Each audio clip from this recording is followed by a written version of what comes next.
Suffering is part of life, and I think that the human mind that is always seeking pleasure over pain perpetuates suffering because it makes you think that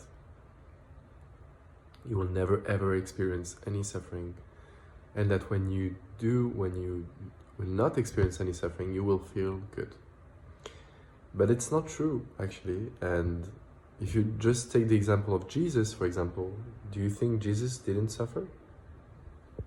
Of course he did. So the very idea of escaping the moment and of escaping life for a better place with no suffering, with no feelings or anything, is very much a mind way of seeing things, in my opinion anyway. And actually, see, like, suffering gives you also many things that happiness doesn't give you. The mind is not capable of seeing that, but suffering gives you a depth, a grounding. For example, the greatest poets, greatest musicians, and the greatest artists, sometimes also great scientists, they suffered immensely.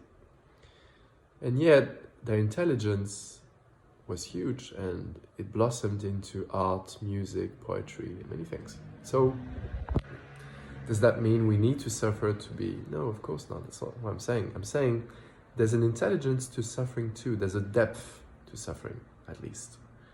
Because it gives you experience, and it gives you the knowing that I will not make the same mistakes again now because I've grown. If you get rid of that, get rid of your past, get rid of everything, you get rid of also all the experiences that have happened to you. But the experiences that happen to you are helping you to build your future and create the life that you want. So in that sense, I am against it, because I am for life. I'm life affirming.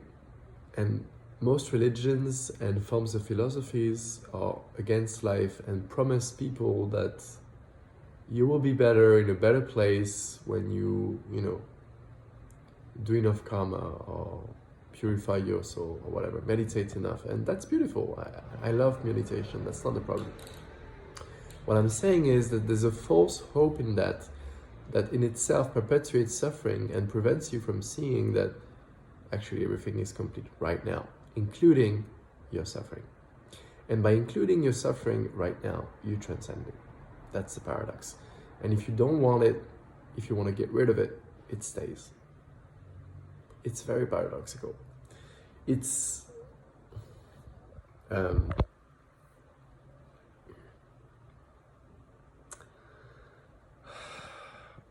the mind cannot see it, and it's very much against our very own survival mechanism. That's the flight or fight mode, right? So when suffering comes, we just want to, go away. And by going away, you miss the transformation that could happen through it and the growth that could happen through it, you see. So if you stay with it and you don't want to change anything about it, just accept it, right? It's fine. It's not going to kill you.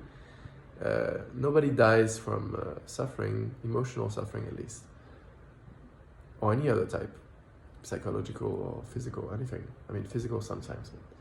Then you'll be transformed into a new place that you can't imagine. So it's quite outstanding. When you see that suffering is part of life, you accept that suffering is also a part of life. And in that sense, I think religions have got it all wrong, because they're all life negative, most of them. And the experiences that you have, whether it's in work or relationships, in the human world, give you a depth that you will not find in religions, and you can only find in experiences. That's why I think Osho once said, and I agree, that both saints and sinners need to go beyond the mind, and saints are trapped in the life negative. Maybe sinners are trapped in the hedonistic life positive mindset. But you need to go beyond both, because both are extremes. both are extremes. So there is some suffering to life. It's unavoidable. Even if you're Buddha or Jesus, these guys also suffered. So what about normal people like us? We also suffered. Does that mean I need to look for suffering? No, of course not. Does that mean I shouldn't find a reason why there's still suffering? No. I'm saying accept it all. And if you accept it all, you transcend it all. It's as simple as that.